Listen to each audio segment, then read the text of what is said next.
Back again for another UFC Fight Night action. Two-man booth here as I bring in my co-host Dan with the picture of the Chiefs just getting whooped on. Of course, he's got to do that after the parade yesterday. We were going to do the show yesterday, but then I realized that Dan was either at the parade or just watching the parade all day with a bunch of lotion and tissues. So I was like, I can't interrupt this. I mean, we'll just do the show on Saturday. So Dan, was I right? Were you fully on board with the parade?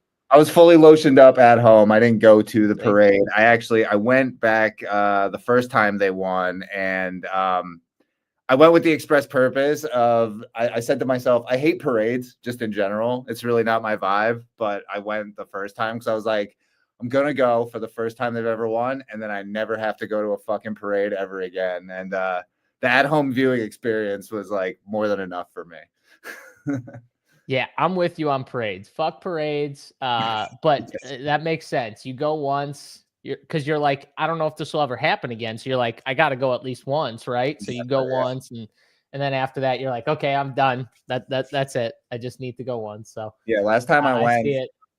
I got into Philly the night before, stayed at a friend's house, and then got as close to the art house steps as I could. But like the whole thing is just, man, it's like so many fucking people. There's like over 1 million fucking people. It's just it's a madhouse. Not quite for me. It looked crazy, like all the pictures, and you just like people everywhere. It definitely looked like a pretty wild scene. So that's good for you. Congrats again on your Eagles. But we got fights here, man. There's not a ton of sports going on, but we got fights. Our boy Stevie Boynton did a college basketball show for the slate today. If you're into college basketball, you can check that out after that show's on this YouTube here. We've got some interesting fights. I'm not going to say it's probably the greatest fight night card, but it'll get us through on a Saturday with not much going on here. So I'm pumped either way. 12 fights here. We did have a fight get canceled, but other than that, it looks good to go here. So feelings on the card here, not really interested in it. Are you pumped about it? Where are you at? It's fine. I'm happy whenever there are fights. And a lot of times the cards that don't look very good on paper, they end up delivering. So we'll see. I mean, we have a lot of like big favorites on this card. And as I was doing my breakdowns, I was kind of realizing, I was like, wow, I don't have any dogs that I really like all that much here. Aside from like, Williams, Morales, who we'll get to, but I was like, wow, I really don't like too many dogs. Am I being lazy? And then I went to go update the odds, and all of the favorites are pretty much catching heavy steam. So not a whole lot to like with the dogs. We're going to have to do some dumpster diving. But again, anytime there's fights on, I'm happy. So not the Chat best. says both of us are cutting in and out. I don't know if I have to do a little reset here. Dan, hit the mute button for a second. I just want to try something. Hit your mute button real quick as I talk for a second. If not, I can refresh here real quick if it's not a little better with the mute. Sometimes it's on one of our sides here. You get a little choppiness, but if this isn't better, if it's still the same, you guys let us know, and I'll hit the refresh button real quick here. Stream's lagging a little bit, chat says. So yes, good. Yeah, good after a refresh. All right. Maybe I'll just do that real quick. Just open the link again. Yeah. All right. There, I'll come right back. I'll be in and out. See if it helps.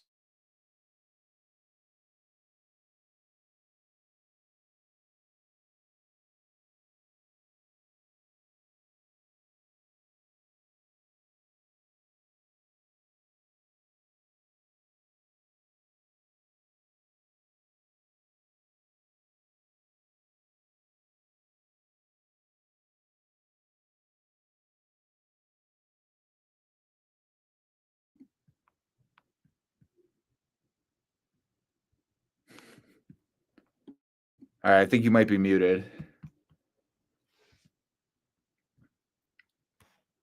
I think you might be on mute. Oh, wait. Okay, there you go. I can hear you now. Okay. Hopefully this is good. All yours, Dan. Chat was ready for you to go solo here for a second. So if you got to go solo and I got to actually do like an unplug and refresh, we'll go with that. But hopefully this is a little better. Chat, let us know. Okay, much better. Chef Frank says, okay, good. All right, Awesome. let's get into these fights here, Dan. We'll break it down, starting with the first fight on the card. Cavalcante, 9,500 on DraftKings here. A big favorite versus Avila. 6,700 on DraftKings. Cavalcante coming off of, 3 straight wins in the UFC, beating Nora last time out. Decision wins, though, Dan. All of her 3 victories here have been by decision. Kind of more, one of those like stand-ups. You're not going to see much grappling, I don't think, out of her unless her opponent's forcing it. She wants to stand. She wants to stay at range, and she wants to kind of piece you up, point fight you to death.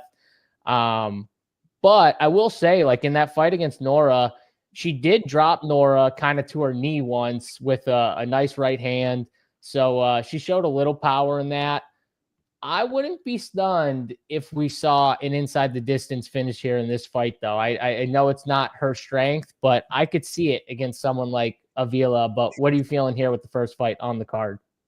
Yeah, man. When I started breaking this fight down, Cavalcante was like a 5-1 favorite, and then when I was finished and I went to go update, she ballooned up to like a 700, or she's now sitting at like a 6-1 favorite, but she at one point was a 7-1 favorite, and her inside the distance odds went from like plus 350 to now I think they're closer to it's like plus 245. So those have been getting bet down. I think it is possible that you see Cavalcante win inside the distance. The problem is she doesn't really throw much volume, so you're probably reliant on like a quick win bonus for her to make value.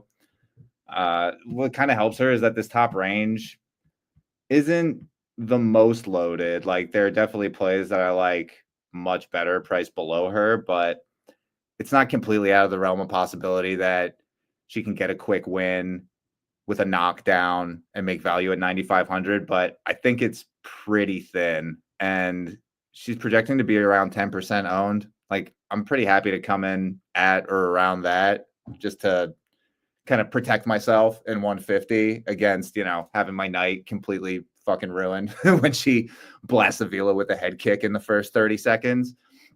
And on the Avila side, huge dog, obviously, but she does do a little bit of wrestling. It's women's MMA. We've seen dogs in women's MMA come through quite a bit.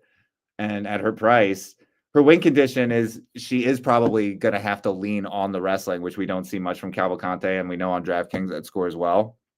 So, again, she's probably going to be also around 10% owned, and I don't mind coming in at or around 10%. I'm probably going to be punting off like 20% of my lineups, but when you play 150, that's just kind of the game you play. Yeah, it's different too if you're building, 1, 3, 10 lineups to building 150 lineups, obviously. I don't love this fight from a DraftKings perspective, so I'm just going to throw this fight out from a DraftKings perspective because unlike you, I don't play 150 lineups. I normally play like between 20 and 30 lineups for MMA, DFS. And so for me, this fight is a throwout, but from a betting side, I do like sprinkling the Cavalcante, by knockout at plus 350 on DraftKings Sportsbook. I do think there's a shot. And the one reason why I think there's a shot is if you watch the Nora fight, first of all, Nora tried to take her down. She did get her down, I think, once, but she did end up getting back up. And she kind of struggled after that. And the reason why she was struggling was because she was constantly getting pressured on her back foot. It's a lot harder to wrestle when you're on your back foot and you're getting pressured up against the cage. And Cavalcante, like you said, she doesn't like volume you to death. So the pressure, might feel a little empty at times, but she's looking for clean shots. She's obviously doesn't want to get hit. At least Nora, though, even though she's not a great striker, she has a little power behind her. I don't think Avila is going to scare Cavalcante at all with anything coming back. The shots are not as powerful as her last fight. So I think she's literally going to pressure her and just look for that big shot, and she's not going to be afraid at what's coming back, yeah, she doesn't want to get taken down, but I think if she can stop the takedowns, it's just going to be, 3 rounds of her pressuring. And if she catches her with one big shot, maybe it gets it done inside the distance. So I agree with you from a DraftKings perspective, 9,500, it kind of takes her out of play because I think you do need that quick win bonus because I don't think she's going to give you the massive volume that you'll need in DraftKings. But I do think from a betting perspective, it's something I'm going to sprinkle a little bit for fun here, that inside the distance with Cavalcante. But anything else for you? What's the ownership coming in at on these two? I'm assuming it's pretty low. They're each coming in at around 10%. Kegs is asking the percentage of wins by underdogs for women compared to men. I don't actually have that. Sort of more anecdotal. What I do have is last year we had 37 slates with a women's MMA fight on it, and 16. So of those 37 slates, 16 times a women's MMA dog was found in the optimal. So that's a hit rate of about 40% for the dogs finding the optimal. I don't actually have like the stats on. I do think if you bet a lot of these lower level women's MMA fights and you just bet the dog every time, I do think you'd come out winning, like from a money perspective. Like if you just bet the money line on these, Dan, I think you'd come out a winner at the end of the year with the lower level, stuff when it comes to these type of wide odds. But it's anecdotal, but I definitely have some memories of, you're all excited for the card. You sit down and then some terrible women's underdog just comes out and completely starts it, or just like boat races. Even the middle of the road women, Dan. Like we're gonna talk about Ketlin Souza on this card in a little bit, and I wouldn't say she's like lower level. I'd say but she fought Yasmin last time out, and she was a massive dog. Yeah. By the way, I was probably one of the only people in the world that had her inside the distance in that fight. Just throwing that out there. I know I don't research and tape study for, days on end like some of these other MMA bettors, but I actually picked her, said it on the show, and said she was going to win inside the distance, dropped her and subbed her. But that's neither here nor there. My point is that, like, I think if you do bet the dog in a lot of these lower level or in kind of the middle type fights on these women's, I think you're winning at the end of the day. I think you're going to win money. I think you're winning enough. Yeah. Yeah. Like what? Yep. Avil is what plus? Where is she? She's plus like 450 or 500, right? Yeah. Yeah. She's she's plus 520 on FanDuel. So I don't know. It's worth a sprinkle. Yeah. I guess. I just don't think she's going to get the takedowns. So I think if Nora tried and failed, I don't think she's going to have success. But if I'm wrong, maybe she does. And maybe you get the takedowns and stuff like that. So that's that fight there. We got T3 in the chat. JSU, what's going on? Much love, Charlotte. I got all my boys on this. Appreciate you, T3. Yeah, tell all your friends. Get them in here if you're into MMA. Hit the like button as well if you're watching this. It's a free show. We appreciate that like button. Easy to do. Just click that thumbs up. And RPS 15, if you want to get in on the action, make sure you get in the Discord. Use that promo code. Get you 15% off. And you can use it for any one of our packages, a week, a month. It's up to you guys. So, and Josh, by the way, I see you in chat. I have not. I don't think I've sworn once yet. I heard the plea. I think you were the one on Twitter who said kids in the car. So I'm trying my best for you, Josh. I can't promise anything, but I'm doing my best right now to control the swears. Next fight on the card, we've got Walter Walker, 8,700 on DraftKings versus Dontel Mays, 7,500. I think right now, Walter Walker's sitting around minus 230, something like that. Maybe it's gone a little higher since I've looked right now, but Dontel Mays sitting in that, I don't know, what is he, plus 200? Let me look on DK right now. On DraftKings Sportsbook, Walter Walker sitting minus 285. Okay, Dontel Mays sitting plus 230 here. Dan, I'll throw this one right to you. What are you doing here with Walter Walker, a guy who big guy who wants to kind of fight like a Russian, Dagestani wrestler. Yeah, it's really gross, but like heavyweight is really gross. So Walter Walker is fighting for a ranking this week, which is crazy. It's crazy to say. Thank you, T3. Which is crazy to say, but Don'Tale Mayes is also a ranked heavyweight, which is like, man, how far has this division fallen? It's horrible. But the thing about Walker is like he's one of the few heavyweights that actually has like some wrestling and grappling skill. So that makes him like pretty interesting to me on DraftKings. The field is definitely going to be there. I don't know if I can quite get to 32%. Just because that seems pretty high to me. I haven't gotten a chance to build yet. Mayes on the other side, I have pretty much no interest in. Like the guy just does not produce offense at all. Like he's super low volume. He's pretty bad. He's got a really bad inside the distance line. His best performance like ever was 124 against Josh Parisian, who was probably one of the worst heavyweights I've ever seen. He got 6 takedowns, racked up a ton of control time. But that is like such an outlier performance. It's like not something I would ever expect from Don'Tale. His next best performance is a 91 fighting, the corpse of Andrei Arlovsky, and he knocked him out and still only scored 91. So Don'Tale Mayes is somebody that I'm really like. I really don't like many dogs on this card, which is unfortunate. I feel like I'm usually more on board with dogs and can make an easier case for some of these guys, but I'm definitely on the Walker side. I think he's a great DFS play just because he does have that wrestling and grappling upside. Even if a finish doesn't materialize, I think he can still score pretty well. Mayes, if I wasn't a coward, I would probably just full fade because him coming in at 17% to me is just way too it's way too high for somebody who has never proven to be a good fantasy producer at all. Having said all that, it's heavyweight. Neither of these guys is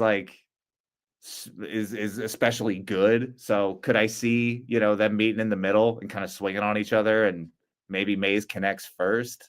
Like maybe you're nodding your head. No. Yeah. It's really thin. I'm nodding my head. No, because no way Walter Walker is thinking I'm just going to swing dicks with this dude in the middle of the, have you seen this dude strike? Okay. I'm going to break this thing down here. Let me take this thing. Walter Walker was a pick'em against Junior Tafa and wrestled Junior Tafa and got a submission. It was a submission, by the way, a verbal submission. If you scream like that in the octagon, the ref needs to call it. If you scream like that, that's you tapping. Okay.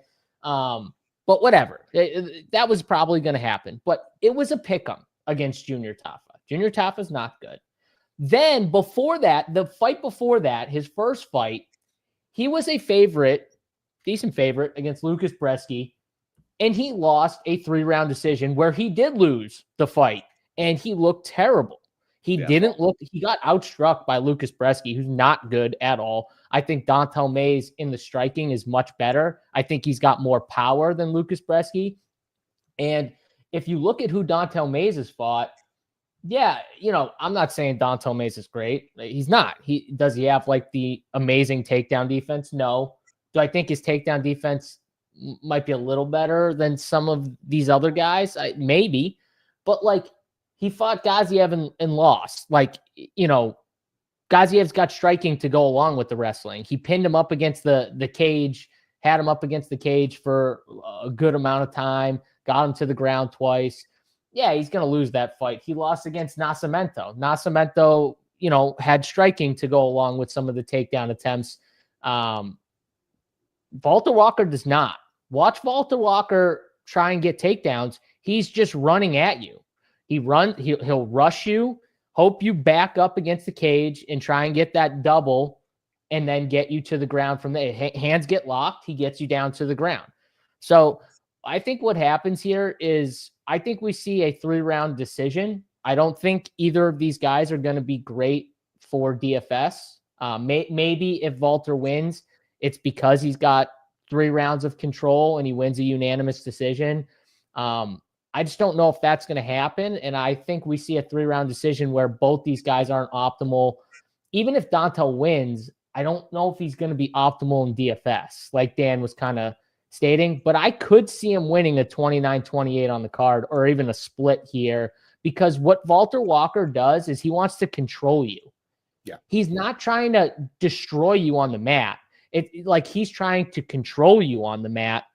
A lot of times where the ref is telling him, let's go, let's go, like let's go, keep moving. So Dontel Mays is going to know that. I think he's going to probably drop the first round, and maybe it's a good live betting spot too. Hopefully Walter gets a little tired from wrestling for a full round, and then maybe Dontel gets his striking going in the second, and then it all comes down to that third round here. But I do think Dontel's striking is way better than Bresky, and it's much better than Walter's. So, and that's saying something. So I'm going to take the dog here, Dan, for a pick. I think he's got a chance here. I think he's got a chance to win a decision. But again, another fight. I don't love it for DFS. But I will say, I think I like Mays more than Avila from a dog perspective, if you made me pick one of them. That's tough. I mean, Avila is like 800 cheaper. She's going to be like half as owned.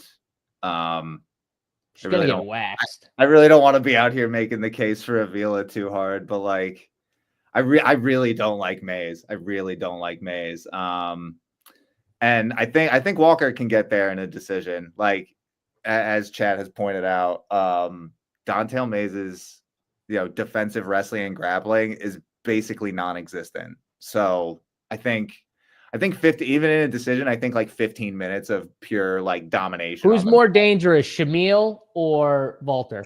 Oh, Shamil definitely. Yeah. Did he lose a decision to Shamil? He did, yeah. Or did he lost a decision to Shamil? And did he get taken down twice and controlled for a majority of 2 rounds?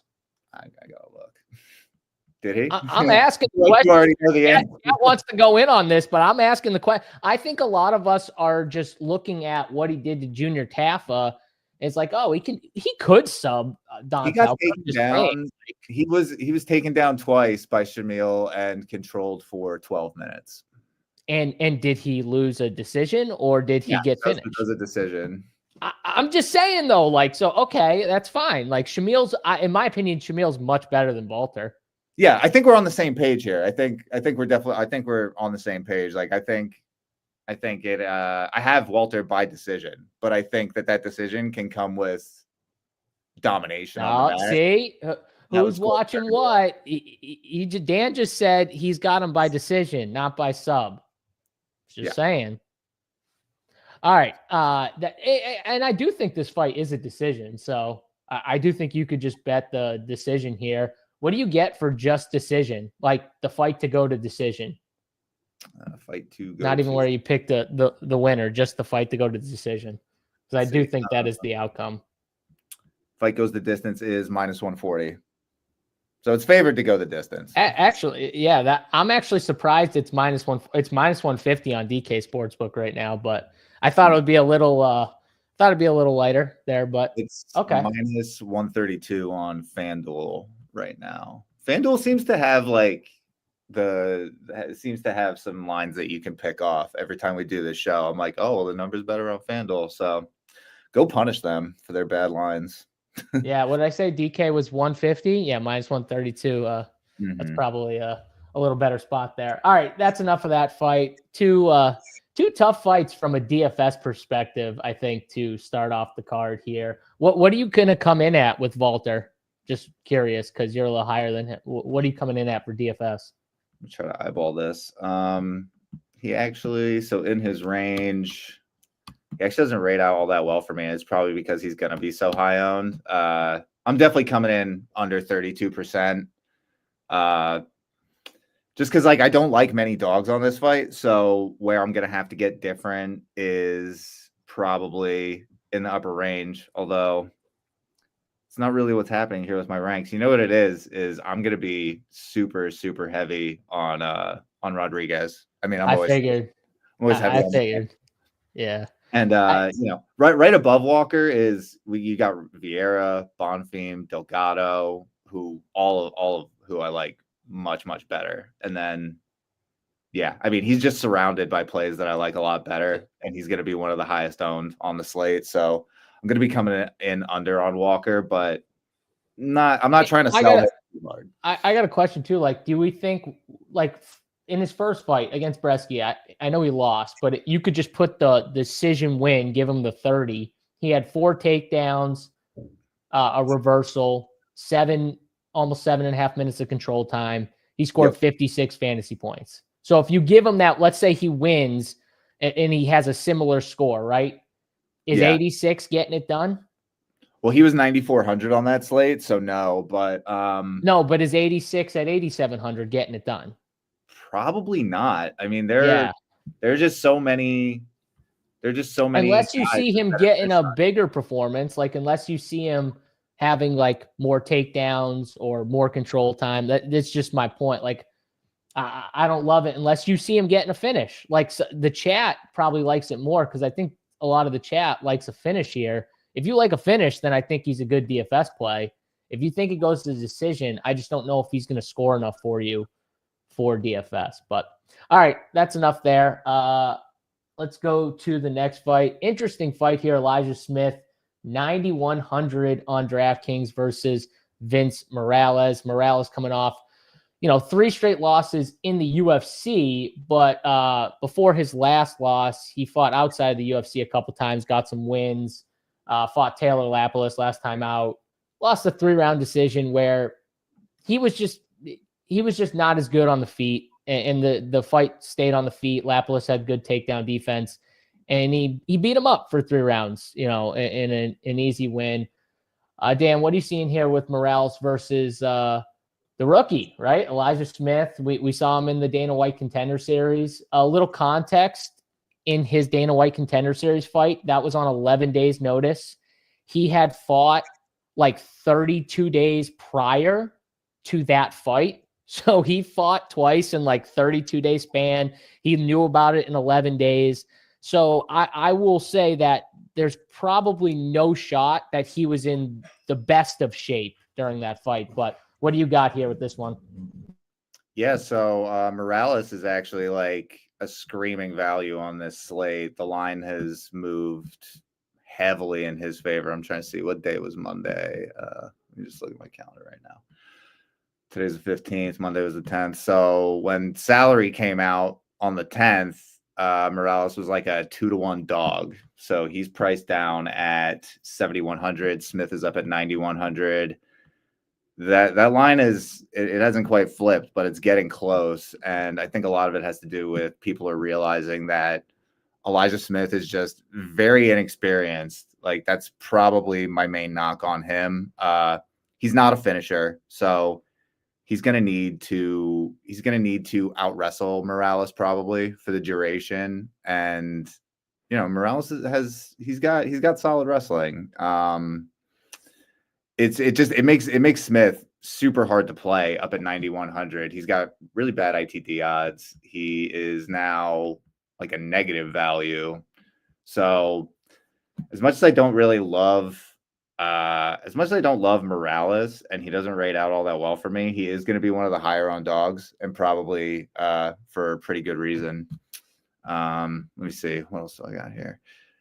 Yeah, I mean, Morales, man, it's tough. It's tough. He's probably going to be overowned now that I'm looking at it. His striking volume is like pretty pathetic, and he's a really inconsistent wrestler. I don't know if you can actually depend on him to wrestle. JSU has left me. I don't know if you could really depend on him to wrestle, because up until he came into that Lapilus fight, like, he tried 6 takedowns, only got 2 of them. But previous to that, fought Miles Johns, didn't attempt a single takedown, probably because he was mostly like defending takedowns. Martinez, 0 takedowns. Louis Smolka, 0 takedowns attempted. So, we get into this situation where it's like, do we really want to trust a fighter to pursue their best path to victory? That gets really dicey. We saw last week with Cody Steele. Obviously, his best path to victory would have been to pursue the takedowns and the grappling, but he decided to just kind of stand and bang with Rong Zhu, and he lost.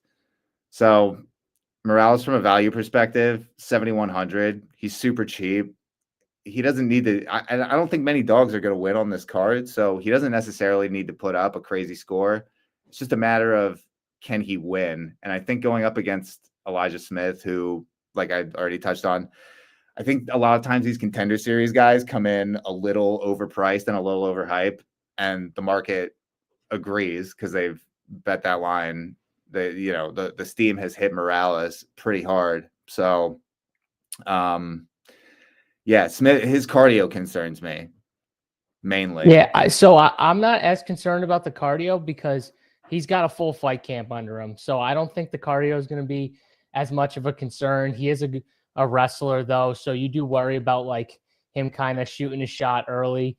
Maybe he gets the takedowns, maybe he doesn't, but maybe he tires out.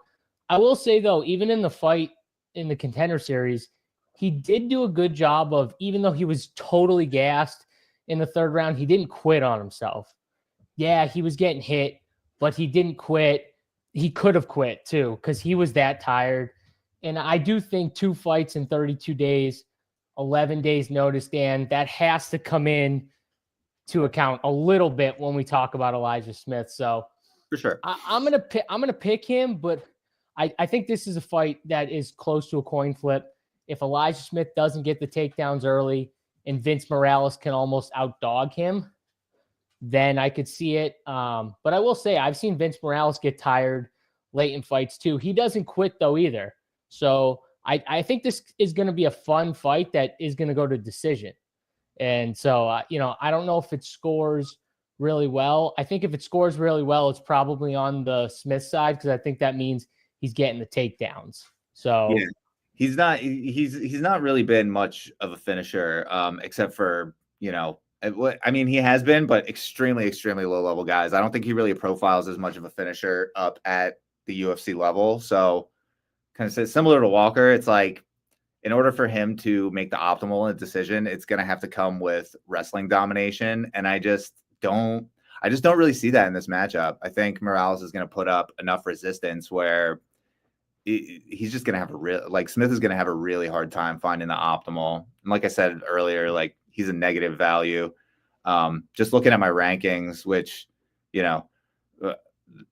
they are like, they're fairly heavily influenced by ownership, and he is by far the lowest owned option up here at 17%. Yeah, isn't that like your highest? Doesn't it weigh like your highest on ownership? Pretty much I wouldn't say highest, but it's definitely substantial. It's a lot. Yeah, it's a lot. I remember you telling me one time. So he's going to be like half as owned as the options around him in like Shabazian, Delgado, and he still rates out pretty poorly for me. I think that's fair though, because I think this is close to a coin flip fight, and I do see his path as relentless wrestling to hit the optimal because I don't think he finishes, and I just don't know if he's gonna do that, especially after being so tired in his last fight. Even if I do think he comes in better condition, I think he's gonna try and be a little more calm early, right, Dan? Just because of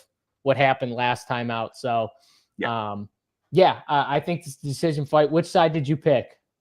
I picked Morales. I'm picking Smith, but I'm not like super confident in it. It's more just like I think it's going to be. I could even see split here. This is a fight I could definitely see split coming. But. Yeah, I'm just never gonna ignore a move that big. Like he's gone from nearly a 2-to-1 dog to coin flip. So I'm gonna ride with the steam.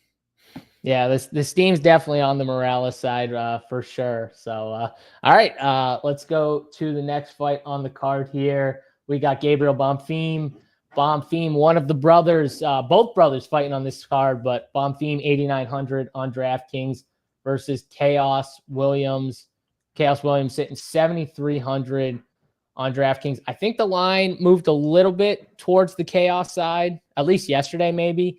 But I do think at 7,300, I think Chaos at least has some upside here. He's got power.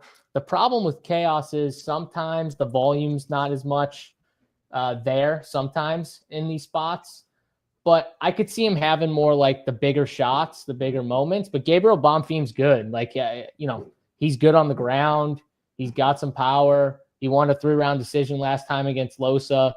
I'm just going to lean, like, there's not many dogs on this card I do like. Chaos is one of them. Like, I can at least get on board with. I think he's got a path. I think he's tough. I think Gabriel's going to try and, like, put him out too. I think he's going to try and finish him early. And the later this goes, I feel like it's more going to lean the Chaos side because I think he's a tough dude to just get out of there. So I'm leaning the Chaos side, Dan. 7,300. I'll probably be higher on him than Bonfim just because I don't know. I don't think Bonfim's going to finish Chaos. No, yeah. Chaos has been really durable. He's never been knocked out. He's never been submitted. Chaos Williams is my favorite dog on the card.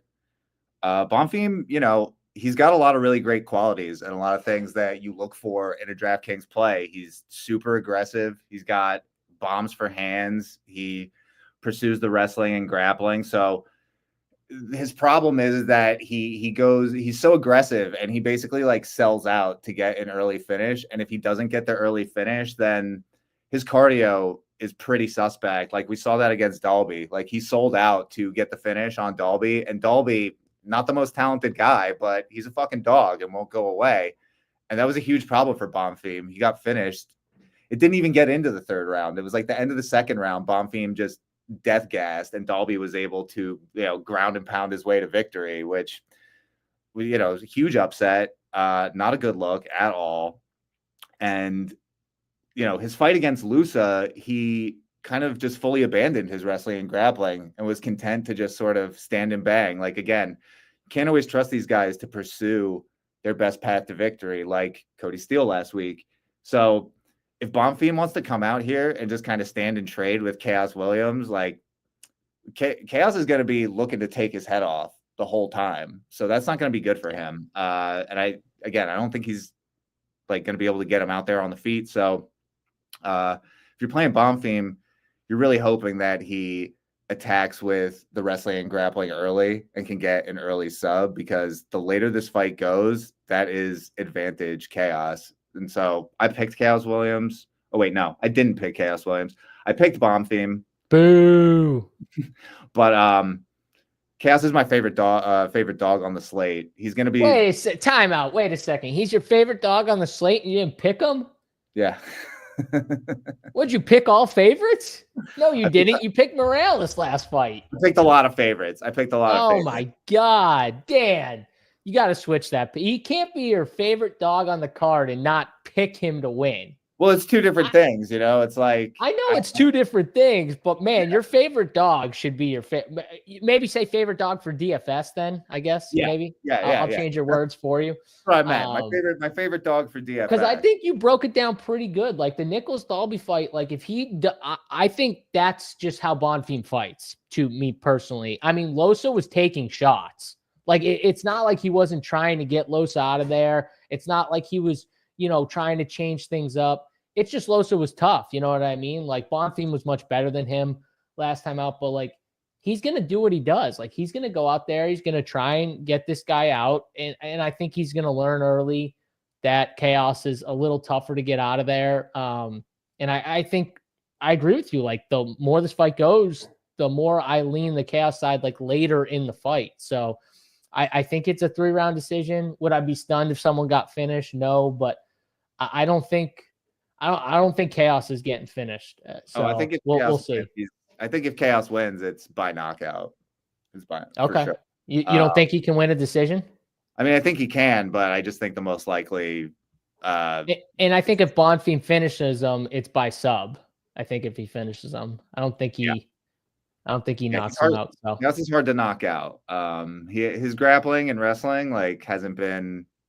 I'm just looking at these past opponents. Yeah, it's not like his grappling or wrestling has really been super tested. So I could definitely see him giving up a sub, but I do have a hard time seeing him get knocked out. You guys have sufficiently bullied me, so I'm going to go ahead and switch my pick to Williams inside the distance here. That's what I'm talking about, Dan. That's what we try and do on this show. We try and bully you into changing your first stance. I love that. That's all what it's about. Whether it's me or chat, I try and bully you into my side. So I finally got Dan. We've done this show now. I can't remember how many times I've done the show with Dan, but we've done the show enough. I think this is the first time ever I've officially won and bullied Dan into switching to my side. That has never happened in show history. It has finally happened today. This is a big day for this show here. I'm proud of myself right now, as you can see. But yes, I did. Appreciate it. Who's watching what? I did. I finally did it. All right. Let's go to the next fight here on the card. This one's going to be fun. I think we're going to see a lot of grappling here. Rafael Estheban, 9,300 for Estheban. Last fight out against Charles Johnson, 3-round decision win, mostly grappling and wrestling in that fight against Jesus Aguiar. Aguiar coming out fighting last time out, won by submission. I think it was the patented guillotine too, if I remember correctly. This dude loves to jump the ghillie. He's one of the ghillie specials, the JSU ghillie specials. All he does is jump ghillie. And I mean, I will say a lot of times it works, Dan, but this is a really fun fight because he's going to have chances to jump that ghillie because Estheban is going to be looking to take him down. So I do think from a DFS perspective, this is a good fight to maybe have both sides of if you're MMEing on this card, because Jesus does have that one thing that I do think he's going to have a chance, even though obviously Estheban knows when he goes for takedowns, he's going to be looking to jump the ghillie. But the other fighters have known it too, and it still works. So what are you doing with this fight? Yeah, man. Aguiar, he's really been sun running. Like his first, he's been very, very fortunate at the beginning of this UFC run. Like he debuts against Tetsuro Taira, who obviously kind of disposes of him pretty quickly. But since then, he's fought Shannon Ross, who's made of glass. Like a stiff breeze could knock over Shannon Ross. So, and Aguiar doesn't really profile as like a power puncher, and he was still able to knock out Ross. So that's one. Let's see what was next. Then he gets Mateusz Mendonca. Weird split decision. I thought he won that fight. I thought Aguiar lost that fight, but they give him the split decision.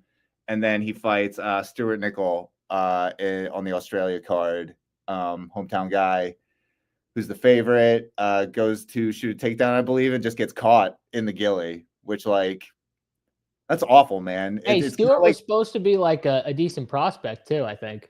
Yeah, it's like when we were talking last week about Molly McCann fighting Stolyarenko, and it's like, Stolyarenko, her only path to victory is to armbar you. And what do? You get caught in a fucking armbar. So, like, I don't know. I think it makes Stuart Nickel look a little worse than it makes Aguiar look good. My point being is that Aguiar has been massively overperforming and, like, running way above expectation. And I hope and pray that fucking ends tonight. Sorry, let's try to watch my language. Get a little hyped up over here. But Estheban is like one of my favorite top end options. He's super aggressive wrestler and grappler. He wants to get you down to the mat, and he just very aggressively pursues the finish, which I love to see. And, you know, he's either going to ground and pound you or he's going to try to submit you. It looks like he's been winning mostly by ground and pound recently. Yeah, Estheban, his box score looks bad because in his debut, he fought Charles Johnson. But you know, we've come to see that's aged. Like an underwhelming win over Charles Johnson has aged really well because Charles Johnson has proven to be, like, even if he's not the most exciting, fun, offensive fighter, he's really sound defensively. So Estheban was able to get him down 3 times, rack up a bunch of control, but he wasn't really able to land on him. So I give Estheban a pass there. I think, you know, box score watchers, that'll kind of depress his ownership. He's going to be 30% owned. Ownership is pretty spread out on this slate.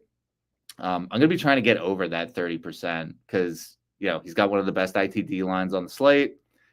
And I just really don't think much of Aguiar. And Aguiar is going to be around 20% owned, which feels too high to me. So I mean, he should be, though. He's way better than Avila. He's 6,900, like in the 6K range.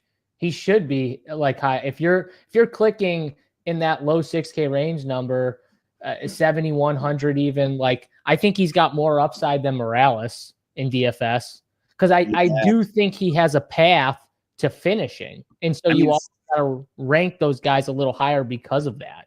7K and below, he does have better finishing odds than like Budka or Kattar, but not by Kattar, sorry. But not by much, man. And I mean, by enough though. And again, like I said, when you know that someone is going to initiate those scenarios where he has a chance to do it, it makes it more of a live situation. You know what I mean? If he was just going up against a great striker with phenomenal takedown defense, it's one thing, because you might not get in as many of those, type of grappling or scrambles to where you can kind of just jump it. And, like Estheban, he's going to try and jump it. The one thing I will say, though, and I do agree with you on, is like that Charles Johnson fight, that has to have aged really well. And I know he hasn't fought in a while, obviously. That was in 2023. But that still has to look pretty good that he was able to take Charles Johnson down. And again, he didn't do like a ton, but 9 minutes of control time against Charles Johnson, that's a lot against someone like Charles Johnson. And we know Jesus is going to jump it anyways. I think if he doesn't get these submissions, and the longer this fight goes, it gets harder and harder to get those things, Dan, and we'll see more takedowns from Estheban. So I think this is 3 rounds, because I do think Jesus is tough. He could withstand for 3 rounds, but I think we see a good amount of takedowns. Actually, DraftKings, the pick 6, the 2.5 line for Estheban's takedowns, I do like the over. I think he gets 3+ here in this spot. I think it's a good fight to target for DFS. I think both sides are good. I do think Estheban wins a 3-round decision, but again, like I said, I think that this is the first fight where I think I'm going to be on both sides for DFS. Like in all these other fights, I'm probably just going to take one side of it for DFS. This is the first fight where I'm going to have a little of both these guys, because I do see paths for both of them. But let's go to the next fight here. This motherfucker called him Kattar. All right, whatever. We do not listen. I'll tell you right now, Jason, we do not make fun of people fucking up names on this show, because JSU is the king of fucking up names in UFC. So if you're going to make fun of Dan, then get ready, because you're going to make fun of me for about half my pronunciations of these UFC fighter names. So I can't let that slide without throwing that out there. Even though I did know that it was, whatever. That's fine. I wouldn't have got that. The guy's name. I misspoke. Yeah.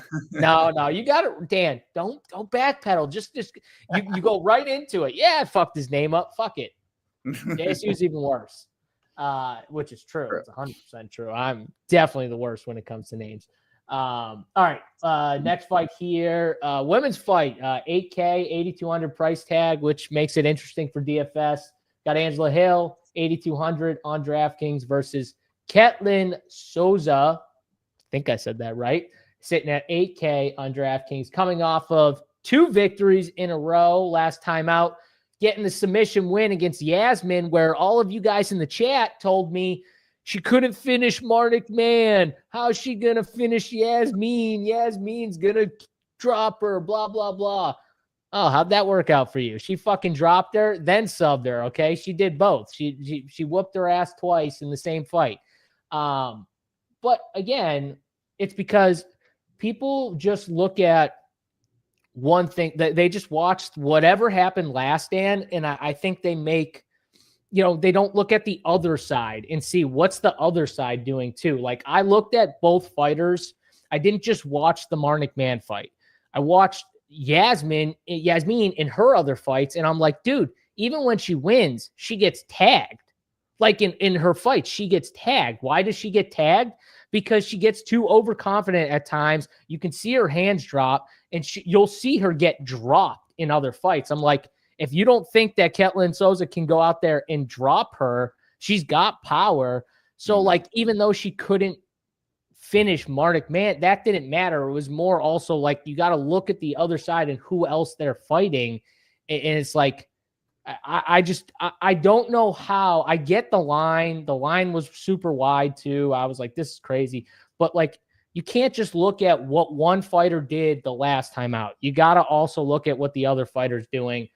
And I just don't think people do that at times. You know what I mean? I know I don't tape study for days on end, but I will watch both fighters. That's one thing I do. And I just don't know how people saw it. Now, I think she's flipped to a favorite, Dan, is the line fully flipped? Yeah, it has. Yeah. So, which is absolutely insane to me, even though I think Ketlin is good. I obviously, I think she's good. She was like a -4, a +400 dog last time out, whatever it was. And I picked her. Like, I obviously think she's good, but Angela Hill is really good. And Angela Hill's losing to like really, really good women talent. You know, she's not losing to like any bums or anything like that. I got to go with Angela Hill. I know the line movement's flipped. I'm sure, Dan, you're going to probably move with that line. I'm assuming you're on Ketlin.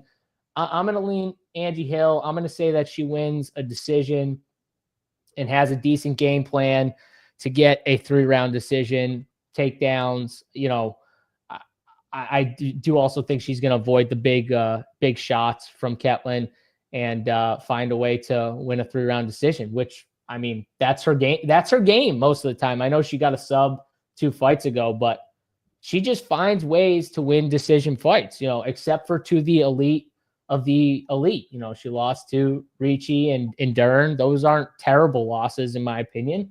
She's beating who she should beat. I think Ketlin is, I don't know if she's at that level of those 2 girls. And I think that's still someone that Angela Hill should be able to win a decision against. So give me the slight dog here, even though it's pretty much it's like -115 right now, right, Dan?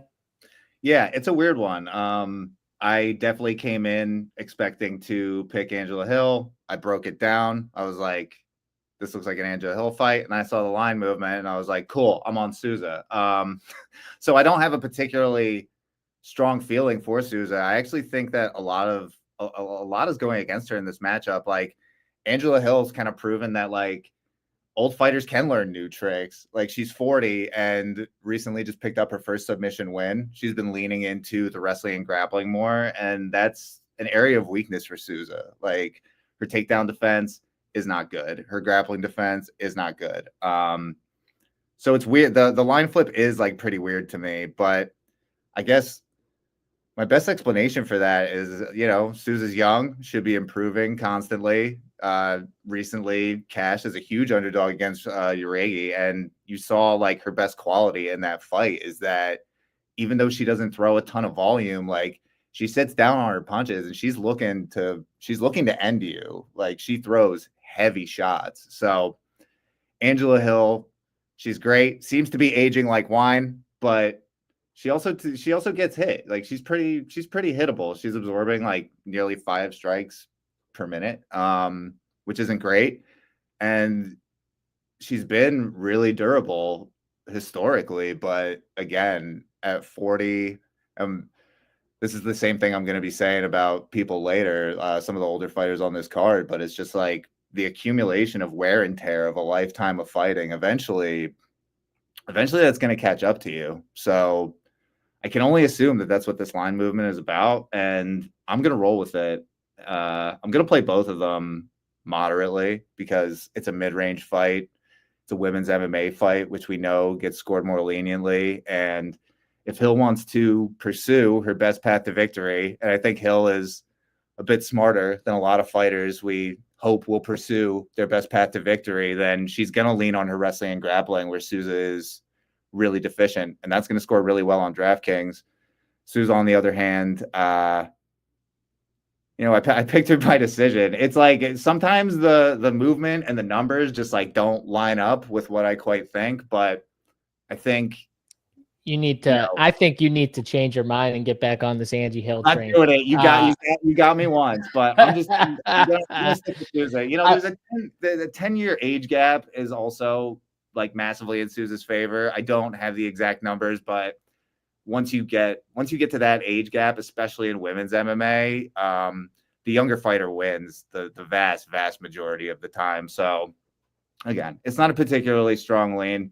It kind of runs counter to what I was thinking, but I also think that when you're analyzing and breaking down these fights, that sometimes it's okay to just admit that you don't know everything, you know? And that burned me last week with Zhang Wei Li. Like, I should have stuck with my girl, but I stand by the process because it works more often than not. Zang Gang, baby, where you at right now? That's my girl now. I took her from Dan. That used to be Dan's girl, and then I stole her last fight. I said, I'm Zang Gang now. She's my girl. She got it done for us. I loved it too because everyone went with that damn line movement, and I was just like, unless there's like an injury or something like that I just don't know about. I was like, what are we even doing here? But man, you live by the sword, you die by the sword. But those spots always feel real bad. It was really similar to the time that I picked Yuri over Peloton, where I was like, no, I think the smart side here, the sharp side, is Yuri, and then he gets fucking head kicked into oblivion. It feels real bad to go against a fighter that you love, but sometimes you got to make those tough choices. So now I'm going to go back to, watching all of these fights here. And again, I watched the Marnik Man fight. What did Man try to do to slow Ketlin? Man knew that Ketlin had power. Man knew that, if they stand in trade, she's going to get destroyed. She tried to take her down, and it didn't work the whole time, obviously. But it was just that relentlessness of trying to, close that gap. And if you don't think that Angela Hill is going to come in with that type of game plan, but Angela Hill is way better than Marnik Man, you're crazy. Like, that is going to be her game plan. She's not going to just trade with her this whole time. She's not going to just absorb those big shots. She's going to close that gap. She's going to be smart about it. And I think you're going to see her try and grapple and wrestle the shit out of Ketlin Souza. And I think it's going to work here too. Right now on DraftKings, Angie Hill is actually a slight favorite, -112 on DraftKings Sportsbook right now. So I'm rolling with that. Give me Angela Hill, a money line here. James says I got to give more props. I just gave a prop. The Estheban fight, I said over 2.5 takedowns. I just gave a prop. I'll try and give more props, James, though. I'll try and do more. I do think Angie Hill wins a decision, though. So I don't think as we were talking, Hill went from being like a small underdog to now they're just dead even. It's -110 on each side. So chat, you know what that means, right? Dan's about to flip again. He's going to go from Hill to Souza to Hill. It's coming. I can't wait. It's coming. I don't feel strongly either way. I don't. I wish I did, but you can't have a strong take on every single fight. Some of them you just gotta. I agree. I agree 100%. I totally agree on that. Maybe we can agree and have strong feelings on this next fight here. Connor Matthews, +380 underdog on DK Sportsbook right now versus Jose Delgado. Delgado sitting -500 on DK Sportsbook. And I think he's 9K right now on DraftKings. Connor Matthews sitting at 7,200 on DK. Here, Dan. Matthews coming off of a loss to Bazookia last time out, where he got knocked out. He got finished in the third round. The power was definitely more on the Dennis side here. And now he gets Delgado, who it's his first time in the UFC, coming off that Contender Series win where he got that knee. And it was just like a perfectly timed knee right to the chin of his opponent and just dropped him out cold, which was badass too. If you didn't see that knockout, you should go watch that knockout after. It was pretty sick. But I like this kid Delgado. I think he's obviously a rangy fighter. He's got length, but he's got skill. I think he's got skill on the mat. So wherever this fight goes, I think he can, fare pretty well. And I think overall he's just the more dangerous guy. So give me the more dangerous guy. I think for DraftKings too, we see a finish in this fight because it's kind of like the way Jose fights. He's just a tough dude. And I think Matthews is going to struggle with what he's throwing out there. So give me Jose Delgado by finish. Dan, what about you? Just real quick, Daniels is asking what kind of percentage am I thinking for each. I think he's talking about Hill Souza. I'm going to be around like 20s. Yes. 20s, both of them. It's a good fight. I think you see some wrestling and grappling, mid-range. I got a question, Dan. What if Yep. you had a strong lean on one side of this fight? What would you be coming in at if you were like strong on either side? Would you be like 40-20, 60-20? No. No, I really struggle to get above like mid-20s on. Yeah, but I'm saying, like, what if you had a strong feeling one of these girls like finished? Oh, if I thought one of them finished, I mean, like if I had a strong feeling, then I would try to get, probably in the 30s. Okay. Yeah, because I do think it's one of those fights, Dan, that people are going to be building their DFS lineups. That's why I asked you the question. People are going to be building their DFS lineups, and they're just going to, like, those fighters, one of them's going to fit. You know what I'm saying? Like, yeah. So that's why I asked it. But yeah, if you really like Angela Hill, I would probably prefer getting higher on Hill, just because I think she does have quite a bit of wrestling and grappling upside in this matchup in particular. Souza is sort of more, you're sort of more looking for like her to finish the fight on the feet, which I think is probably less likely, even though I picked her. I'm struggling. Let's move off that fight. Yeah. The reason why you want to move off that fight is because you're slowly leaning the other way, but that's fine. We'll get off the fight. All right, what are you doing with Delgado here? I saw you laughing, so I just assumed it was that comment. But what are you doing with this? Chat is lit today, man. Chat is fucking. I'm loving chat today. Yep. Chiefs never got any calls. Chiefs never get the calls. There were no calls to make, man.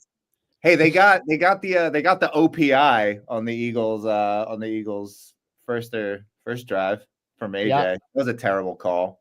They made it up later. And then you guys got a call on the next one. So you did. Not that it was a makeup call, but you got the call on the next play.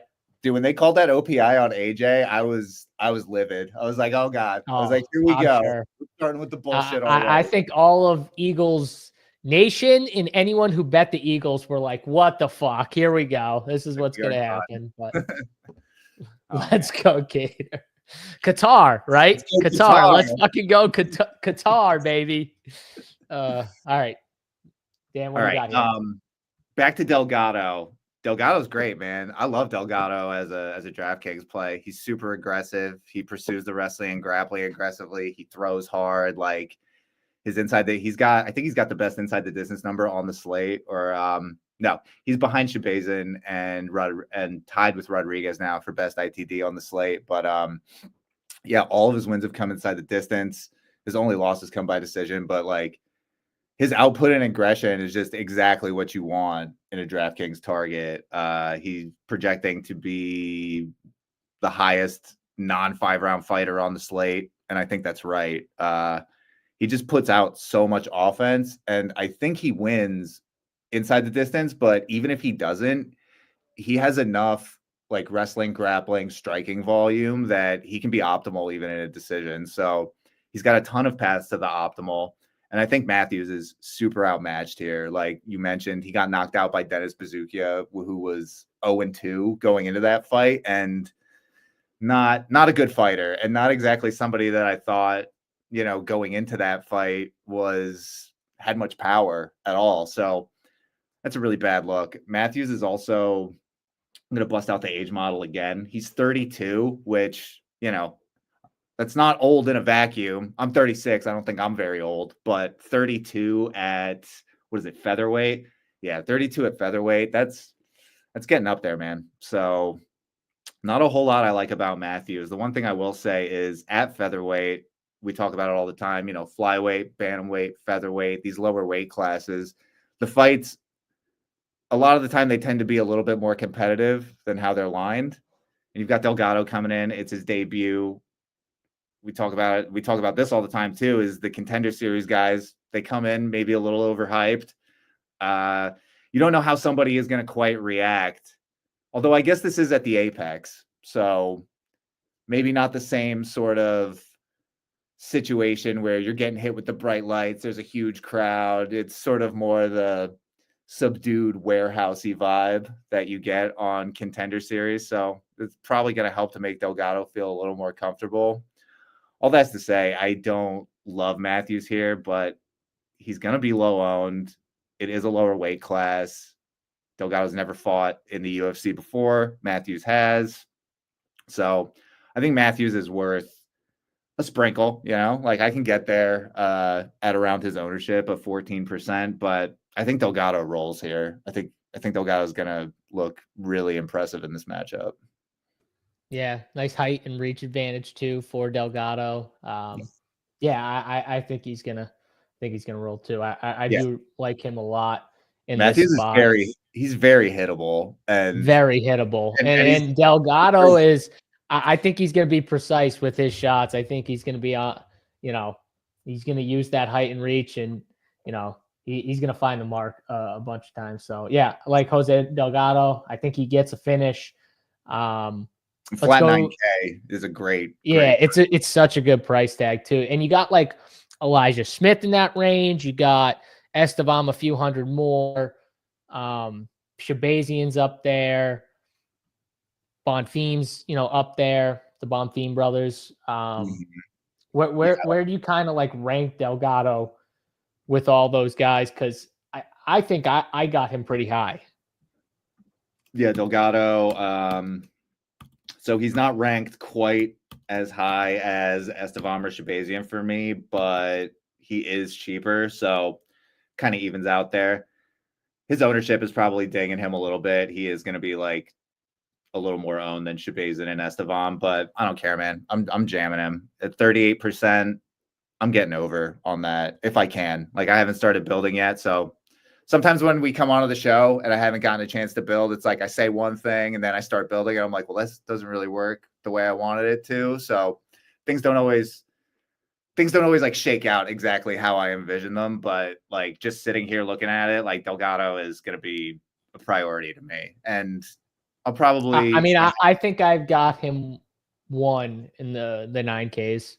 If I have to, I'm gonna have to move him around. I have Estheban, then Shabazian, then Delgado. But again, Delgado is a couple hundred cheaper, so I'll probably have a even amount of all three of those guys. I think those are like the top three options on the slate outside of the 5-rounder. All right, let's go to Rodolfo Vieira and Andre Petroski here. Vieira sitting, I think, like -2. Let's see where he's at right now. -278 on DK Sportsbook. Petroski sitting +225 here. Vieira, grappling specialist here. Dan, a lot of submission wins for Vieira in the UFC. He obviously some of his losses are, good losses, honestly. I mean, you lose to Chris Curtis. It's a decision loss to Chris Curtis. Okay. Fluffy. I'm not dinging him for that. He got submitted. But, like, outside of that, sub. I mean, he's subbing everyone. You know what I mean? Pretty much. So now he gets Petroski, who we've seen Petroski try to, wrestle heavy some of his opponents recently.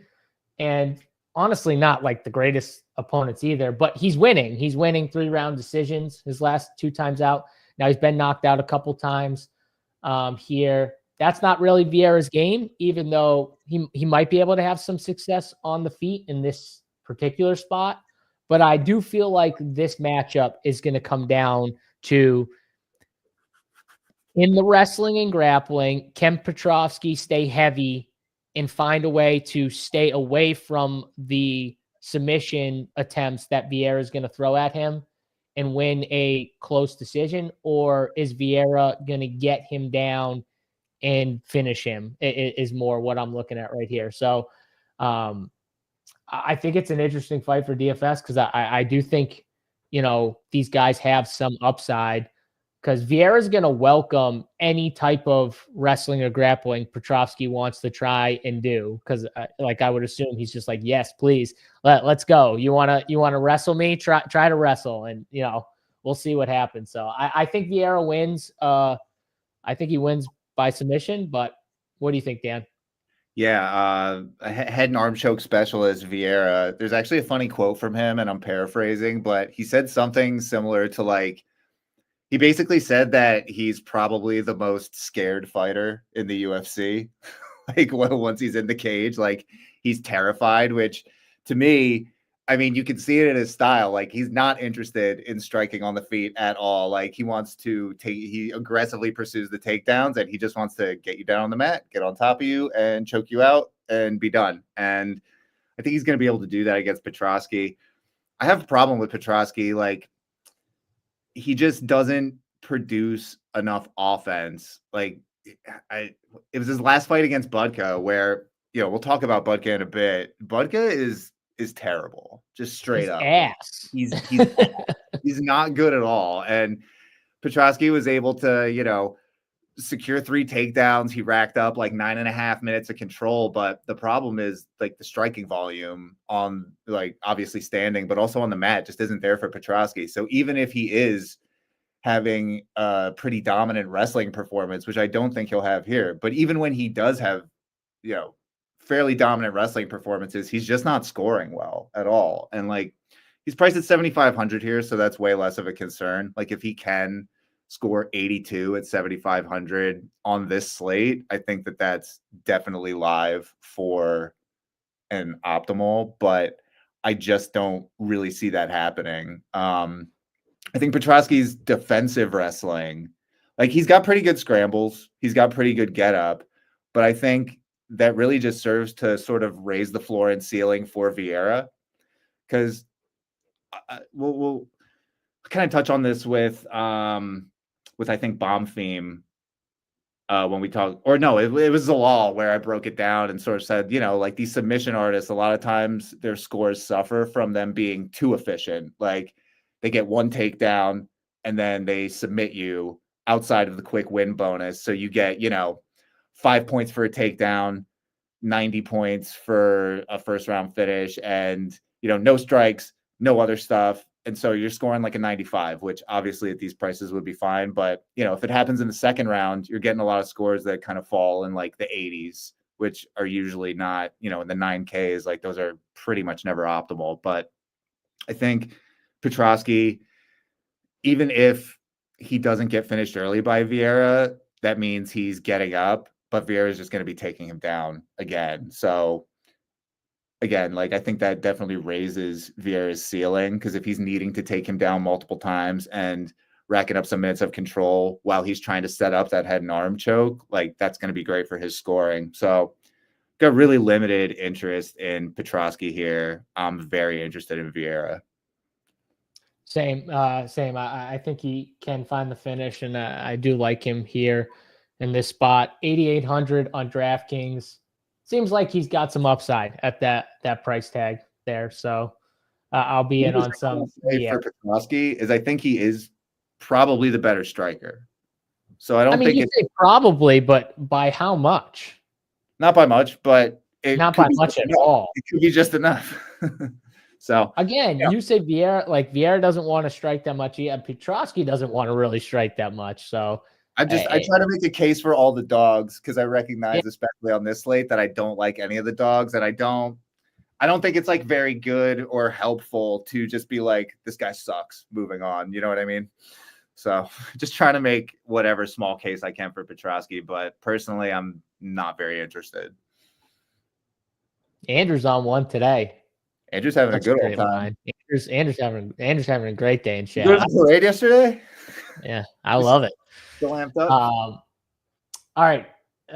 Anything else here from this fight, or can we move? I mean, I think that fight we pretty much agree on most of it. So let's go to this fight here. We got Nazim Sadikov sitting 7,800 on DraftKings versus Ismail Bonfim, the other Bonfim brother, 8,400 for Ismail Bonfim, coming off of a win, 3-round decision win against Vince Pichel, who is like 500 or looks 500 years old, Vince Pichel.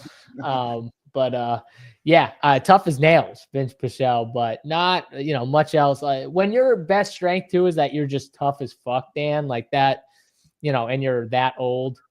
Yeah, it's about time. And I mean, he was just slow. He was just slower than Bonfim. Bonfim was just a step faster. And it kind of showed in that fight. Now he gets a guy in Nazim Sadikov who he's talented, man. He's got skills. I think he's probably my favorite dog overall. If I had to pick like a favorite dog pick of the day, it'd probably be him. I think he's very, very live here. Good upside for DFS.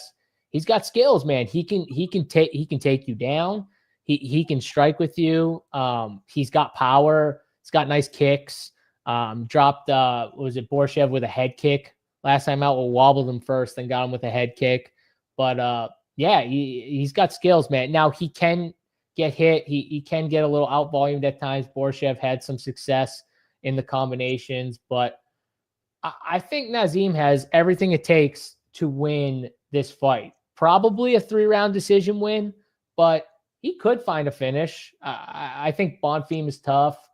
I don't know if he does, but if he did find a finish, I wouldn't be stunned here. I like Nazim. I think at 7,800 too, it's a good DraftKings price tag with his upside. So give me the dog here in this one, Dan. What do you got? Yeah, I also picked Sadikov. Let's see. It looks like Bonfim picked up some steam, but it looks like there's been some buyback on Sadikov, which that was kind of making me not so confident in my Sadikov pick. Bonfim, my issue with Bonfim is mainly like his finishing odds. They're like pretty middling, not that great. I don't think he knocks Sadikov out all that often. Sadikov is going to be low owned though, because now with this movement, I think even though it's like bounced back a little bit, he's still going to come in. He's still going to be like overpriced relative to his odds to win. The thing I like about Sadikov over Bonfim is that he actually shows like some urgency to get finishes, like once the fight makes it to the mat, like especially in the wrestling. I expect Sadikov to be the more active fighter. I think he's going to be pursuing takedowns the whole time. And I think he's probably more physically strong than Bonfim, which is going to help him out a lot, execute his game plan of getting the fight to the mat and finishing it. So I'm on Sadikov here as a dog. Bonfim, I'll mix him in, but he interests me far less. Yeah, I agree. You got to obviously, watch like the power shots from Bonfim. He does have some power, but if you can, stay away from those big shots, which I think he can. I think Sadikov is. I honestly think he'll have the speed advantage on the feet, and I do think he has the takedown upside to get it to the ground. So, unlike the last fight where Vince Pichel was literally almost always the second to the like whenever there was action, unless it was just like a low kick, it was always like Bonfim just like 1-2, just quicker than him, getting the punch faster.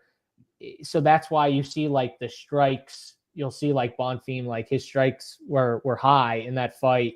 He just had the speed advantage. So he was just pumping out whatever he could, whether it was just a jab or like he was just constantly pumping it out. Like, I think against Sadikov, he's not going to be as confident with that advantage. I don't think he's going to have that type of advantage to where he's going to feel that confident to throw out all that type of volume. So another thing I want to mention about Sadikov that I think it's similar to the previous fight. A thing that raises his ceiling is that he pursues the wrestling really aggressively, but his control isn't the best. So I think Bonfim is going to be able to get up. So that just means more takedowns for Sadikov in the end. So yeah, his control is not the best. I will say though, in that Borshev fight, Borshev was slipping and sliding.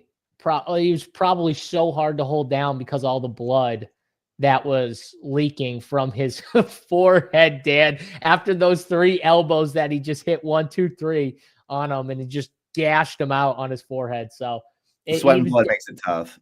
It definitely made it a little. I mean, the blood was everywhere. The blood was all over Nazim. It was all over him. Like it was everywhere. So, but yeah, I agree. If he can't hold him down, then that just means more takedowns probably for us. So, all right, we're both on the Sadikov side here. Next fight, you were pumped to talk about Dylan Budka. Now is your chance to fully go in on Budka. $7K on DraftKings. Edmund Shabazian 9,200 on DK. Shabazian coming off of a submission loss to Mearshart, where he was having success on the feet, a lot of success on the feet, but Mearshart, and I don't even think it's a knock. Like, everyone knows, like, if you can get Edmund to the ground, you know, you have a shot. And he got him to the ground, and Gerald Mearshart has 29 victories in his pro career by submission. Like, so when he gets you to the ground, you are in trouble. Like, not just Edmund, but a lot of people are in trouble. So I honestly don't knock it as much as maybe some people do. Budka is not that type of guy. I mean, he is not. He is not as dangerous as Mearshart. He even doesn't have like the power that Mearshart, even though his striking isn't good. Mearshart has more power than him too. We also saw him try to implement a game plan like this, where he was relentlessly trying to take Cesar Almeida down, and he tired out and got his ass kicked and finished in the second round. So, Dan, I don't know about you, but I got Edmund here. I think it's, probably a finish, but I do like him here in this fight. What about you?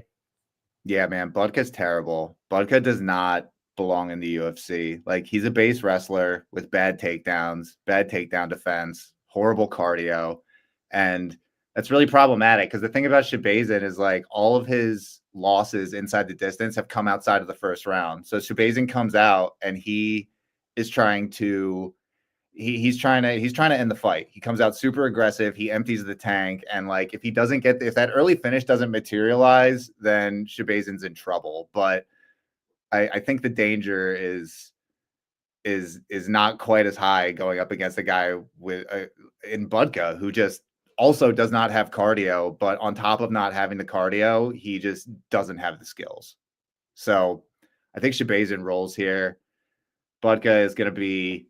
But by the way, I think we were both on Mearshart by submission in that fight. Were we? I don't think I was. I think I was on Edmund. Were you not? No. I was. I know that I was. I thought we were both on it. Well, if I remember correctly, like, you might have bet it. You might have bet it, even if you didn't like pick him to win. You might have bet it. Did Edmund? Did he have him hurt in early in that fight? Oh, I didn't go back. Edmund was whooping his ass up until no.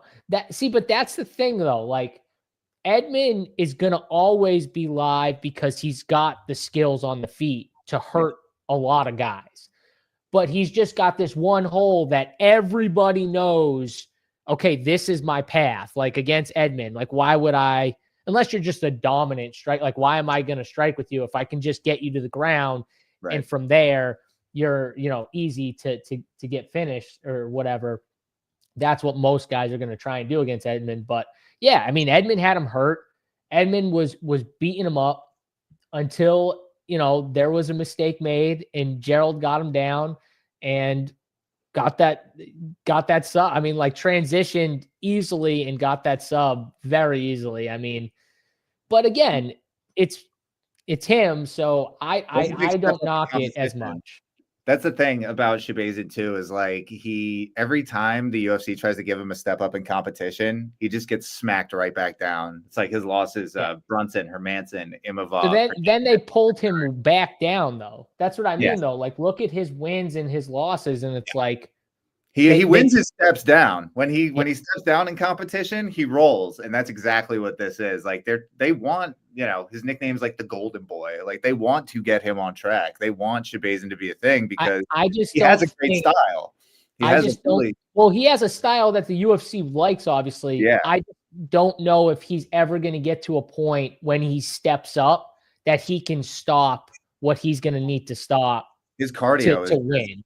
It's just not his cardio, his takedown defense. It's just not good when you get those steps up in competition like that. It's going to hold him back. Like, when he runs into someone who can, get through a first round, he's in deep, deep trouble. The good thing in this matchup is, even if it hits the second round, Budka's cardio sucks too. It's terrible. Yeah, man. I mean, if Budka somehow pulls out like I don't even know what his path to victory is. Like, he doesn't. I think it would be submission, right? I think it has to be. His submissions are terrible too. I would No. think that it would have to be like a wrestling heavy decision, but Okay. I don't know how that You think happens. he can wrestle heavy for 3 rounds? Do you think he can No, do that? I don't. That's why I'm saying, like, I don't know if he can do that. Like, what's Yeah. the odds for like the double? I'll bet these like double chance or the alternate. So Edmund by KO and Dylan Budka by submission on DraftKings is -115, and then Edmund by KO and Dylan Budka by decision -140. So if you're kind of tossing up on this fight, you could go with like the double chance there. But The best thing I can say about Budka is that his nickname is awesome, the Mindless Hulk. I love that nickname. It's stupid as hell. But that's like the best thing I could say about him. Funny nickname, terrible fighter. Yeah, terrible fight. I can't pick him. Edmund's gonna finish him. What's his KO number? Edmund by KO. Oh, it's plus 120, but that's what's gonna happen. He's gonna get knocked out. It's plus 100 on the sharp book that I look at. So plus 120. It's pretty good. DK Sportsbook, baby. Hashtag DK partner. Let's go. Get on there. Check it out. All right. 2 more fights left on this card here. Yusuf Zalal, 9,400 on DraftKings, making a comeback. Yusuf Zalal.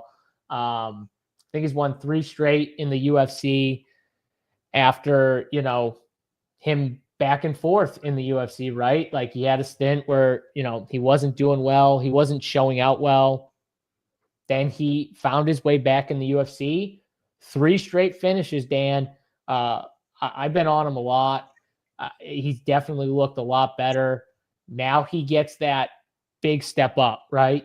Now you get Calvin Kattar, who just lost to Calvin Kattar, who's just lost to Aljamain Sterling last time out, where, he just got WrestleFuck, but that's Aljamain Sterling. Like, he is elite, obviously, in that, and he can do that to a lot of people.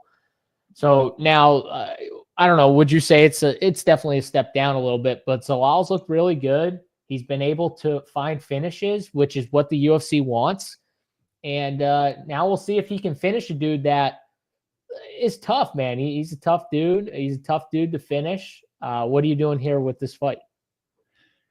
Yeah, Zalal, it's sort of tough to get to him just because his inside the distance number like really pales in comparison to the rest of the range. Like just below him, you've got Estheban, Shabazian, Delgado, all of whom are, much more potent finishers. It's also, we touched on it earlier, Zalal's been finding his finishes, his grappling game, he's got really opportunistic takedowns. So like he's very slick. But like we discussed before, the problem with that is that it's his submission game is like too good. Like it's too efficient. So he just gets in there, he subs you real quick, he gets the early round bonus, but there aren't really any other peripheral stats because he's not needing to land multiple takedowns. He's not racking up a ton of control time. He's not having to land a bunch of strikes. So at 9,400, which is one of the more expensive prices we've gotten him at, he can finish this fight early and still miss the optimal. So there's kind of significant bust risk there. And the ownership I have him at right now at like 24%, I think it's another instance of, despite the fact that his inside the distance number isn't quite as good as the rest of the range, people are box score watching. We're sort of, looking at all these 90 plus 100 scores and going like, yeah, I want some of that. But like you touched on, Kattar is hard to get out of there. And you said, it is a step up in competition, but kind of unlike the previous fight where it is like a very obvious step down in competition. I think this is kind of more of a case of 2 guys sort of meeting each other where they're at. It's like Kattar is sort of on the downslide and Zalal is ascending. So it is a step up, but I don't think it's a massive leap up, if that makes sense. I know the chat super. Hold on. Kattar. Hold on. Time out.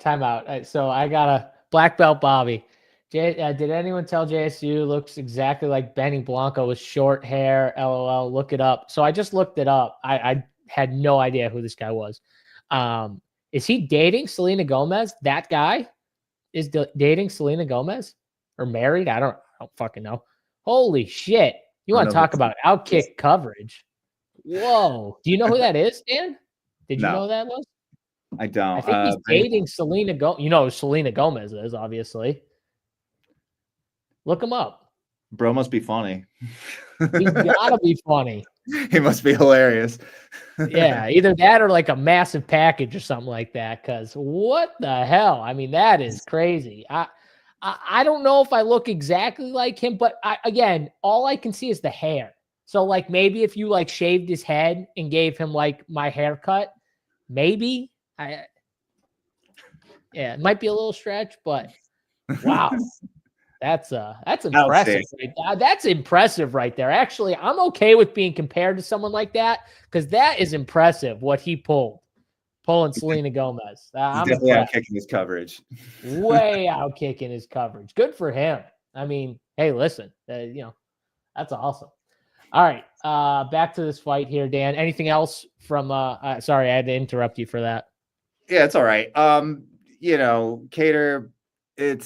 He's had a rough run, and some of it you could even chalk up to bad luck. Josh Emmett split decision loss. A lot of people thought he won that fight. Arnold Allen, obviously, there's the knee injury, so a lot of that you can chalk up to bad luck. Aljamain Sterling, one of the best to ever do it. Just wrestle fucked him for 15 minutes. Not much you can do there.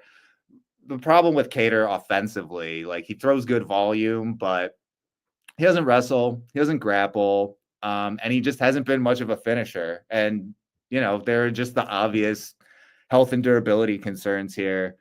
I just can't back Kattar in this spot. I think Zalal wins. I think Zalal probably subs him. Sorry to all the Kattar fans out there.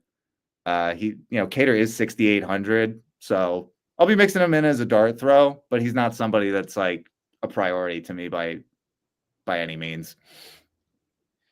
Yeah. So even in like the decisions, I do think Kattar is, at 6,800, I do think he's someone that you should keep in the pool, especially on a card like this.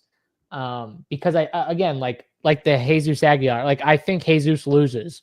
I think Estheban's a good play at 9,300, but I do think he's got a path. I do think Kattar has a path here, and at 6,800, I will have some of him just at that price tag. But I do feel like Youssef Zalal probably. I think he wins a decision. I don't think he finishes them like you do. He's a tough dude to finish. I mean, Aljamain Sterling wasn't. I know Aljo's not like crazy, but he was dominating them and couldn't get him out of there. So I just don't know if Youssef's going to be able to find that way to get him out of there. But at the same time, I do think he probably wins this fight. But I'll have some Calvin at 6,800. You're going to need to play a couple dogs here on this card. And I do think he at least has somewhat of a path to kind of slowing down what Zalal has kind of got back in his UFC career with the 3 straight wins, coming in obviously on a high. And but this is a big step up. There's definitely a world where like Kattar is the only dog to win. He scores like shit, but he's so cheap that you're able to fit in all the other high-priced. And I do kind of agree with SD here. Kattar's best days are behind him. I do think they are. Once the injuries pile up, you're getting old. More, for me, it's more like, do you think Zalal is now ready to be one of those like elite guys, like at the top? Like, do you think Zalal could, whoop this dude and then go on and fight the top tier of this, class? Do you think he's able to do that in this weight class? If you do, then yeah, just fade Zalal. I mean, fade. The thing I really like about Zalal is if you look at his first UFC run, they were not doing him any favors. Ilia Topuria, Seungwoo Choi, Sean Woodson, Damon Blackshear. Those are all solid to really good to, obviously in Topuria's case, great fighters. So they cut him after 3 losses and a draw. He goes to the regional scene and does exactly what you want him to do. He just steamrolls his competition. These are all first and second round finishes since going to the regionals and coming back. So I think Zalal was always a highly skilled, dangerous fighter. He just got, they just did too much too fast with him in the beginning, but he went back, he retooled. I really like Zalal as a fighter. As a fantasy option on this slate, like we touched on before, there's a possibility he finishes the fight too efficiently, or Kattar is just too tough of an out for him and he's not able to produce enough offense or get early enough of a finish. But I think he does win this fight far more often than not. Yeah, 9,400, you're going to need a very, like 100 plus here, Dan, at least, probably. Yeah, and it's tough because he could even score 100 and get left out of the optimal, because you could have, again, Estheban, Shabazian, Delgado, Vieira, Bonfim, all of these guys could score more than 100. And then, Zalal's just shit out of luck. Yep, we agree there. All right, final fight on the card here. Jared Cannonier, 7,600 on DraftKings versus Gregory Rodrigues. Rodrigues sitting 8,600.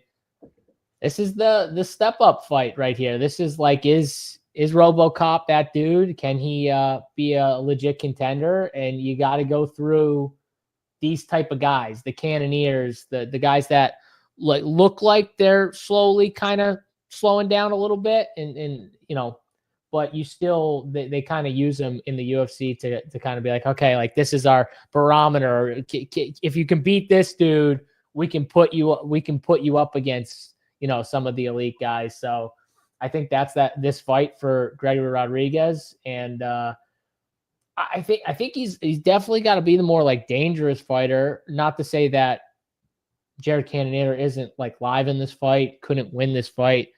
I just think G-Rod's going to be a little better. I think he's going to be a little more dangerous everywhere. He's got the takedowns now if he needs them, and he's got the ground game to do it, and then he's got the power on top of it. So, at 8,600, 7,600, Dan, I think the question is more for DFS.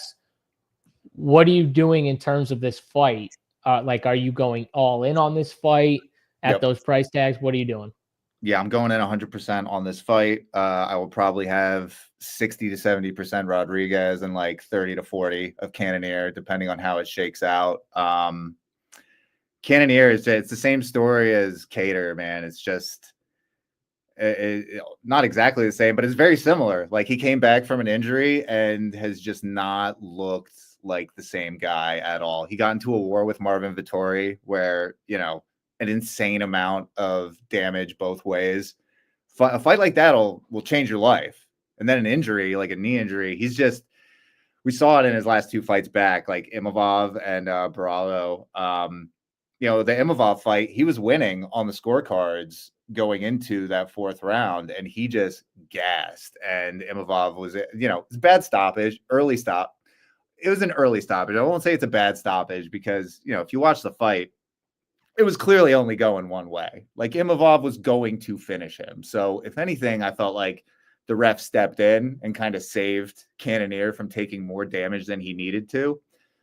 And then Baralo, he just flat gassed and got absolutely dominated on the mat on the way to a decision loss. So I have massive concerns about Cannonier. The thing that kind of keeps him live in this fight is Rodrigues hasn't been the most durable fighter. Like, he's great offensively, but he's super hittable, and we've seen him hurt and knocked out by far lower level competition than Cannonier. So Cannonier is definitely live in that aspect. I think I just heavily favor Rodrigues because, for one thing, the wear and tear on Cannonier is really hard to ignore. Like, he's definitely on the back nine of his career, if not, even further along than that. While Rodrigues is not the youngest either, but he's younger by 8 years and he's ascending through the division. Been doing everything you kind of want to see. He's been finishing the lower level guys they put in front of him. I mean, he finished Brad Tavares, which Brad Tavares I don't really rate all that highly, but he's hard to put away. Cashes as an underdog for us against CLD, another Cage Warriors fraud.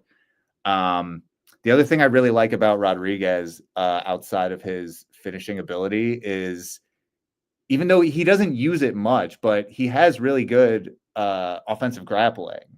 But he only seems to like bring it out when he needs to. Like if he gets in trouble on the feet, then he'll resort to the wrestling and grappling. So I think he's going to use it more too, the more he goes up in, like steps up in competition, because I think before, he didn't feel like maybe he needed to as much, but you saw it in the last fight.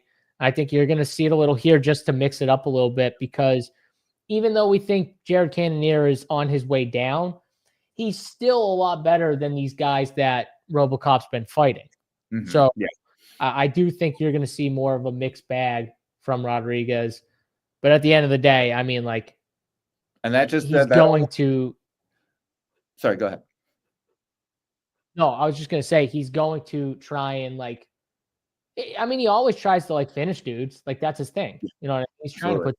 So I do think we're going to see chances where Jared Cannonier, like you said, could he catch him? Like, yeah, he could catch him. You know what I mean? He's got power too. He could definitely catch Gregory Rodrigues. So it's a good fight for DFS for sure. I was more like, okay, are we going 100% on this thing? I assume you said you are though. Oh yeah. 100%. Yeah. Yeah. RoboCop should wrestle. I think he should too. He should, and if he does, that massively increases his floor and ceiling, especially over the course of 5 rounds, especially against somebody who has been just running out of steam in the later rounds. Like this sets up beautifully for a RoboCop smash, as long as he doesn't get caught. Yep, and I think that's what I think we do see him wrestle a little bit here. So, all right, we're both on the Gregory Rodrigues side. Dan, we got to give our favorite bets here. Also remind the people, hit the thumbs up, hit the like button on the video if you enjoyed the show. RPS15 is still that promo code for 15% off. If you're looking to join, make sure you get in the Discord as well. Use that promo code for any of the packages we've got over at Rumpier Sports. 15% off. RPS15 is the code. And also DraftKings Sportsbook right now, they have a new offering for new customers. Bet $5, get $150 instantly on DraftKings Sportsbook. So check DraftKings Sportsbook out.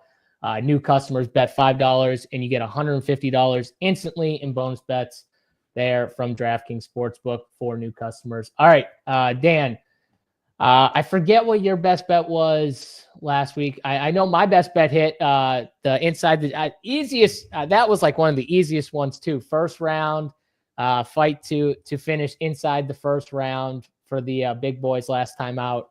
That was the easy one. Got it done. What was it, the Teixeira Tafa fight? Yes. It was -120 on DraftKings. That was easy money. So that was awesome. Again, hashtag no tape study. We don't do that shit here. We just go with whatever. I just this one right there. That's how I do it. I scroll the DK Sportsbook app, and I just, wherever my finger lands when I finish scrolling is the fight that I pick, and then I do the same thing for the bet. So that's how it's done. But we got to keep it rolling here, Dan. So what was your best bet? Do you remember it? Yeah, it was Suarez, unfortunately. Yeah, it was Suarez. Damn it. All right. Well, we got to redeem. You got to redeem here. So let's give it. What's the redeem bet? Let's do Vieira by sub +130. Ooh, I like that. That's a good one right there. Let's see. Got to keep it rolling here. My best bet. Man, I'm just going to go my girl, Angie Hill. Let's just keep it simple. Keep it simple here. Theme of the show. I got Dan. Whenever you can get Dan to question himself on a pick, you're on the right track here. So I got to go with one of those that I got Dan to question. And this was one of them. He didn't flip officially yet, but I think before day's end, we might get him to flip, people. Angie Hill money line. Let's get it. I do love Angie Hill. see, and Dan loves Angie Hill. And funny enough, Dan loved Zangang last week. He just didn't pick Zangang, but he loves Zangang. So this is very similar, like the trend, Dan. We're getting a trend with you right now, and this is very similar to the trend of last week to now. So we might be I like where we're at. I like where we're at. Any long shot? If you want to give do you have any long shot bets or anything like that? Yeah. Who was my favorite long shot dog? I was thinking it could be a prop too. I didn't really put too much thought into props. I was gonna pick Sadikov. He's like nearly a 2-to-1 dog. So I like I like that pick. Not the longest of long shots. I guess if you think Aguilar can keep running extremely hot, sure. Aguiar by sub is plus. I mean, dude, it's Aguiar by sub is plus 700 on the Super Sharp book that I look at. It's plus 1200 on DraftKings. So always love to hit those misprices. Yeah, see, and that's a great bet. Even if you don't think he wins, if he is winning, that is his path right there, because he's gonna jump guillotine. He's gonna jump guillotine immediately, like right when Estheban shoots for the takedown. He's gonna jump gilly. If he doesn't get the gilly, Estheban is going to have success in the wrestling. He's going to have success there, but if he doesn't, it's probably because he got caught. So those are the fun ones. I like it's not like super long, but I think it's a fun prop. Cavalcante plus 350 by knockout. I think she has a chance to finish Avila. So I think that's a fun one right there. But all right, that's going to do it here. If you guys want more of the picks, bets, props, the DFS winners, get over to runpuresports.com. Hit the like button on the video. I hope you guys enjoy the Saturday night full of fights. For Dan and myself, JSU, we'll catch you guys next week. Until then, Run Pure, we're out of here.